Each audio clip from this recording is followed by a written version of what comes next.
For the first time in more than 4 months, President Obama and Russian leader Vladimir Putin break their silence for a phone call. The call comes as both leaders try to set aside their differences over the conflict in Ukraine and tackle the crisis in Syria and Iraq. However, that may not be so easy, as One America's Pearson Sharpe explains. In his phone call with Putin, Obama accused Moscow of encouraging the war in Ukraine and insisted that Russia follow the ceasefire known as the Minsk Agreement that was signed in February. President Obama emphasized the need for Russia to adopt a more neutral stance, including removing all Russian troops from the Ukrainian territory.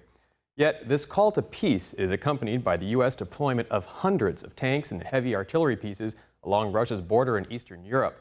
This week, Secretary of Defense Ash Carter announced the U.S. military would be sending weapons and troops to NATO allies in the Baltic, as well as Bulgaria, Romania, and Poland.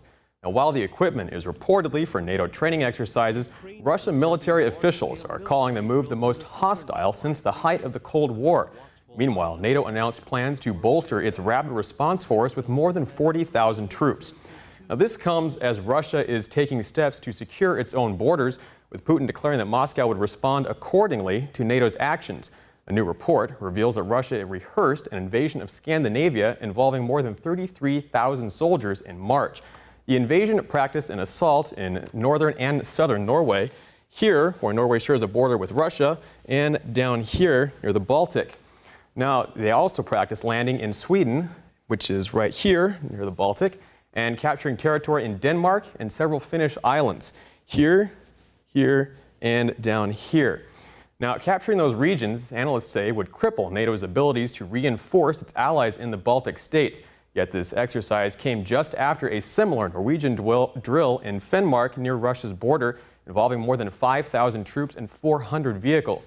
It's the biggest training operation in Norway in the last 50 years and was followed by a massive Scandinavian air exercise in May, involving 90 aircraft and 4,000 military personnel. This back-and-forth show of aggression has smaller ex-Soviet states in the region fearful that they'll be caught in the crossfire.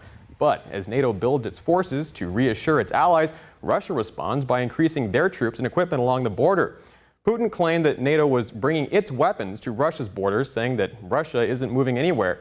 What all this mounting aggression means is that there's more possibilities for something to go wrong.